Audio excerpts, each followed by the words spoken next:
J'ai le plaisir de vous présenter aujourd'hui dans cette vidéo un énorme projet de rénovation.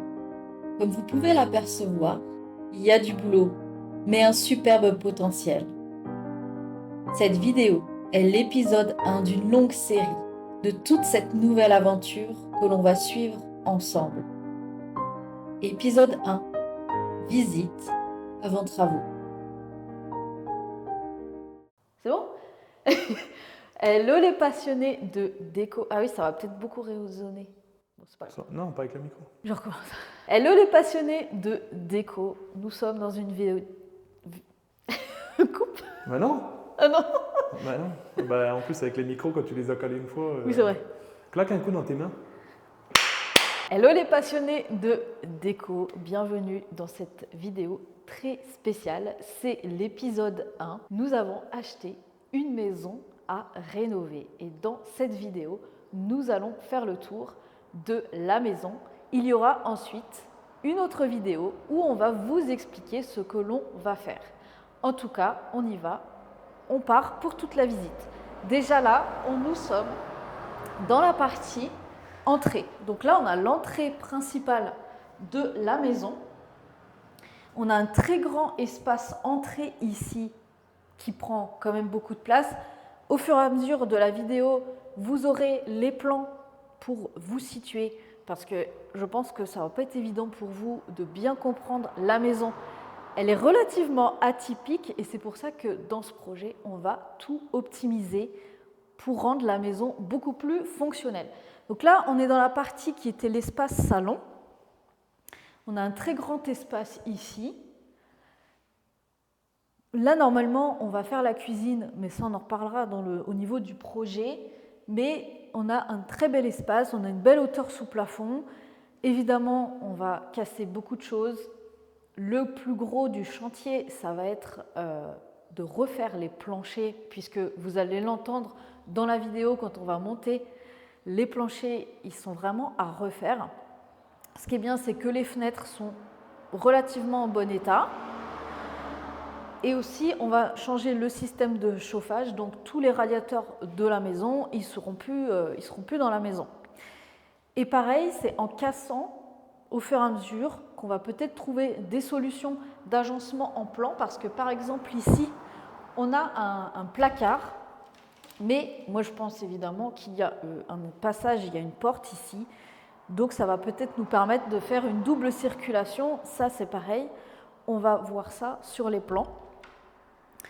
Autre chose ici, oui, au niveau du sol, on va voir s'il faut rehausser les hauteurs de porte. On va normalement complètement isoler la maison. Peut-être qu'on va réisoler par le sol. Tout ça, on va le découvrir justement au moment de la démolition, puisque en rénovation, ce qui fait souvent bouger les plans, c'est quand on va retrouver une gaine, quand on va retrouver un point d'eau, etc. Ça va nous aider à orienter notre plan d'agencement. Ensuite, dans la partie suivante, c'est la cuisine. Donc, au niveau de la cuisine, elle est très très grande. Évidemment, elle ne va pas rester dans cet état-là. Ce qui est bien avec cette pièce, c'est que pareil, elle est très lumineuse, elle est haute sous plafond. Donc normalement, on va peut-être, je pense, abaisser un petit peu les plafonds au niveau du chauffage, surtout.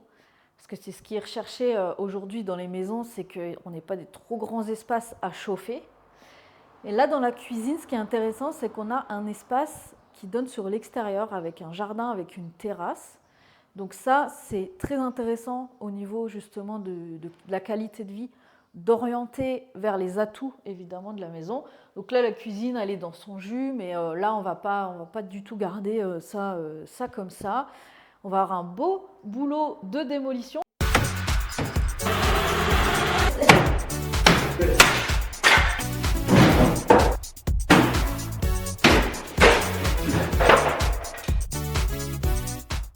Et ça sera aussi l'objet d'une vidéo. On va mettre toute la démolition. Ce qui est du coup atypique dans la maison, c'est que les anciens propriétaires, ils ont fait la cage d'escalier pour aller à l'étage de cette maison dans la partie garage. Donc, ils ont coupé en deux le garage pour faire l'escalier. Alors, par contre, ce qui est très intéressant au niveau de l'escalier, c'est qu'il est complètement solide, il est fait en béton, il est carrelé. Bon, alors le carrelage, il est dans son jus, mais par contre, c'est un espace qui est hyper fonctionnel et la maison est très saine, même si elle est dans son jus, même si elle est vieillotte, c'est une maison qui est très saine. Ça, c'est très important quand vous voulez faire de la rénovation, c'est déjà de partir sur une base saine, sur des murs sains, etc. Et ça, je ferai un épisode également spécial rénovation.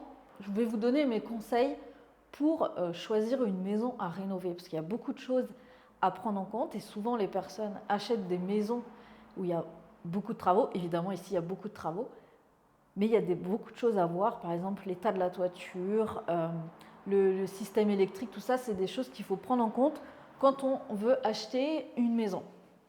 Donc là, on a une partie, un petit garage de l'autre côté, on a cet espace cage d'escalier, donc vous imaginez bien qu'ici, à chauffer, c'est quand même très compliqué puisque toute la chaleur monte et en plus, on est obligé de sortir finalement de la maison pour aller à l'étage et aussi aller, vous allez voir, dans la salle de bain. Donc là, c'est une partie complètement atypique puisqu'on a, dans une première pièce ici, disons un espace buanderie, sauf qu'il y a une baignoire sabot, il y a une baignoire sabot, il y a un évier. Derrière, on a des toilettes ici. Donc, on a en fait une buanderie avec des toilettes qui sont accolées à la cage d'escalier et derrière, on a la salle de bain de la maison. Donc, la salle de bain qui est au rez-de-chaussée. Donc là, évidemment, ça ne va pas du tout rester comme ça, ce n'est pas du tout fonctionnel. La salle de bain, je pense que l'hiver, elle est très froide ici parce qu'elle est complètement isolée par rapport au reste de la maison. Donc ici, normalement, pour les travaux, on va se garder les toilettes, on va se garder la salle de bain pour prendre la douche après le chantier. Là, ici, on va se faire une petite arrière cuisine pour mettre le café, on va mettre un frigo, on va l'aménager pour nos travaux. Parce qu'ensuite, on va évidemment aller casser ce qu'il y a dans la maison. Comme ça nous fera un espace ici pour nous. Et par la suite, ça sera peut-être un coin atelier. Enfin, ça va être à voir au fur et à mesure de ce qu'on veut faire. Mais cette salle de bain, en tout cas, au final, on ne s'en servira plus de cette salle de bain.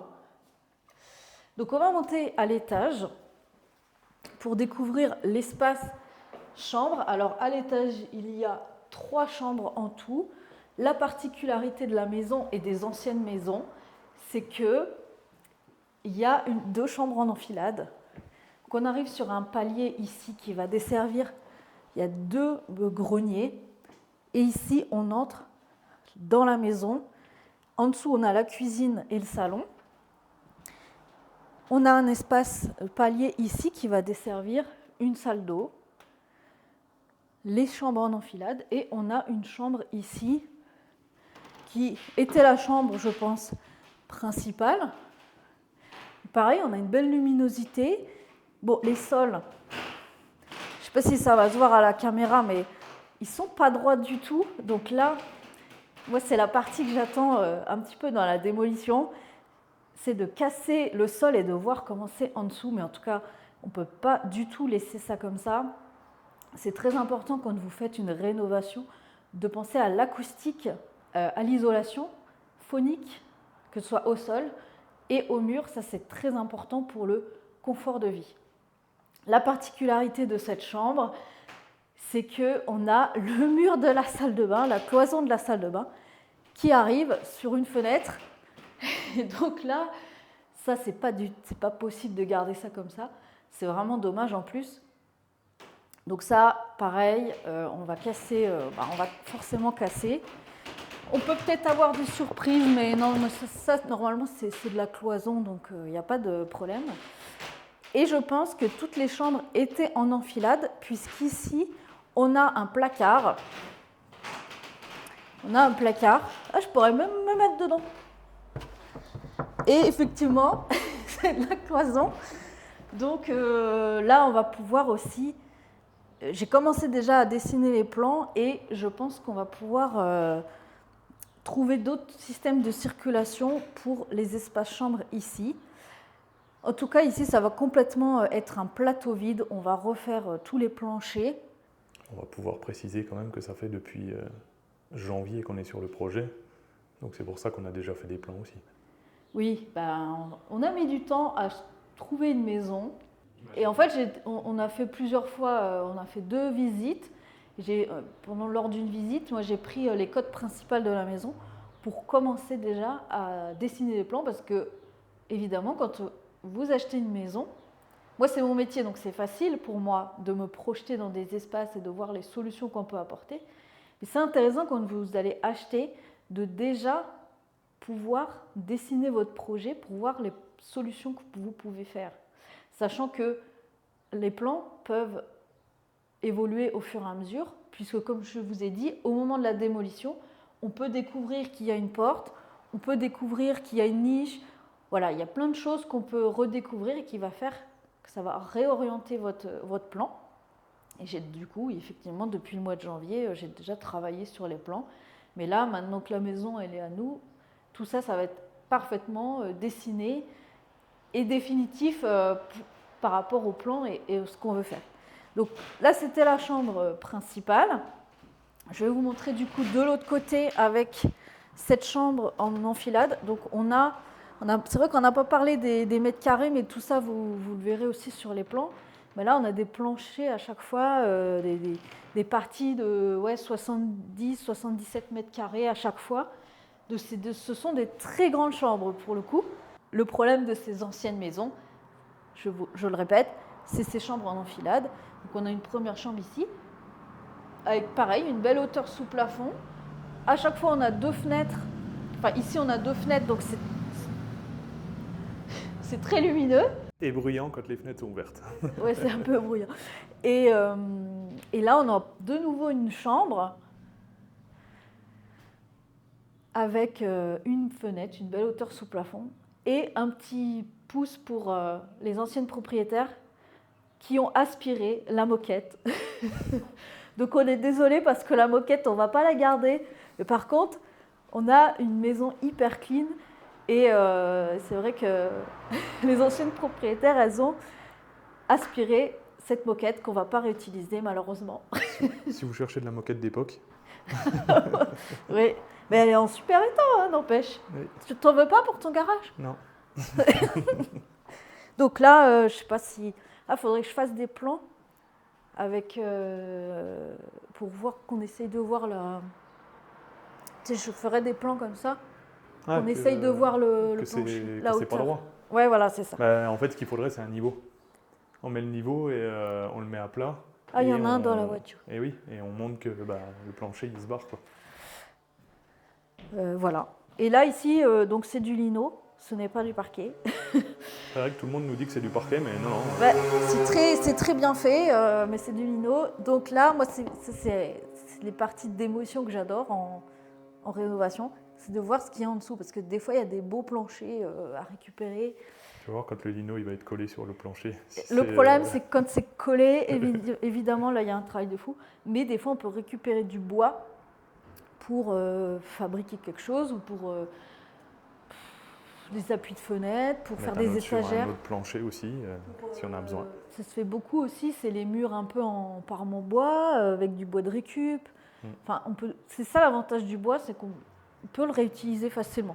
Donc, on va terminer par la pièce d'eau de l'étage. Donc là, c'est un petit peu étrange, parce qu'en fait, c'est plus un point d'eau. Donc on a l'évier, on a un bidet, on a des toilettes.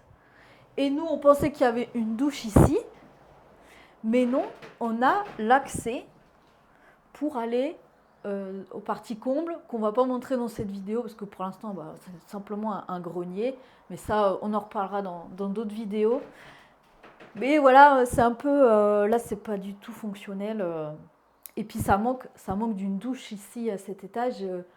On doit absolument avoir une salle de bain fonctionnelle à cet étage. Et Et pareil, donc ici, on va absolument rien garder. Le sol est complètement de travers. Voilà pour le tour avant de toute la maison. Dans de prochains épisodes, je vais vous expliquer ce que l'on va faire en projet pour cette maison.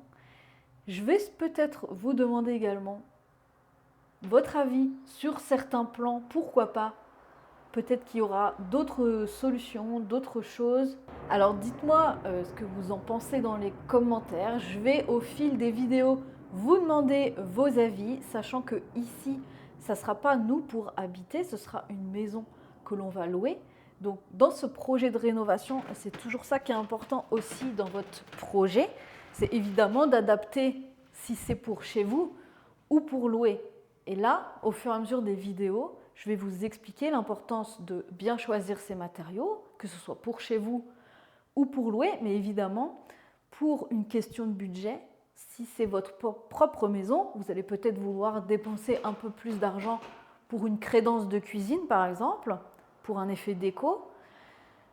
Pour une location, on va privilégier quelque chose facile d'entretien, solide, parce que si vous prenez, par exemple, des premiers prix en matériaux pour une location, eh bien, ça peut être moins solide, ça peut se casser plus rapidement et ce sera moins durable. Mais par contre, nous, notre but ici, ça va être de créer une maison confortable, une maison qui a du charme, qui a quelque chose en plus. Nous, on ne veut pas louer quelque chose je dirais, de basique. On veut qu'on fasse comme si c'était pour chez nous, tout en adaptant évidemment notre budget. Donc, dans les prochaines vidéos, dans les prochains épisodes, je vais vous expliquer tout ce que l'on va faire en plan, tous les projets, toutes les idées qu'on a autour de cette maison, comment on va optimiser la maison pour qu'elle soit beaucoup plus fonctionnelle, comme je vous ai dit, avec ce fameux escalier. On va avoir toute la partie démolition. On en fera tout un épisode pour casser les différents éléments. Je pense qu'on va faire des découvertes, ça on le verra en vidéo. Et vous allez pouvoir découvrir les épisodes au fil des mois, au fil des semaines, sachant qu'il y aura normalement un épisode par mois. Et je vais coupler ça aussi avec des conseils justement en rénovation, en bricolage et aussi en achat de maison si vous souhaitez rénover une maison, parce que c'est souvent ça que je vois chez mes clients, c'est qu'ils tombent amoureux, ils ont le coup de cœur pour une maison, mais il y a énormément de travaux et au final, ils sont très vite découragés parce que ils sont envahis par l'ampleur des choses. Donc moi, je vais vous donner aussi mes conseils pour réaliser vos travaux et pour faire les travaux de façon la plus sereine possible, parce que la clé, je pense, pour une rénovation, c'est avant tout l'organisation et avoir vraiment nos étapes importantes, une étape après l'autre. Et comme je vous l'ai dit aussi dans les projets, c'est aussi de ne pas s'éparpiller partout. Évidemment, là, on a une rénovation totale, mais ça va être important de se concentrer d'une pièce après l'autre, de terminer une pièce avant d'entamer une autre, etc. Parce que c'est souvent ça qui fait qu'on se décourage aussi dans les travaux. Donc, souhaitez-nous bon courage. On va se dire qu'il n'y a plus qu'à. On verra en combien de temps on rénove cette maison. Nous, ce n'est pas la course à la rénovation, même si on a quand même des échéances. Mais avant tout, c'est de bien faire les choses. En tout cas, nous, on est super contents. On est très enthousiastes au niveau de ce projet. On se retrouve bientôt pour le prochain épisode. À bientôt.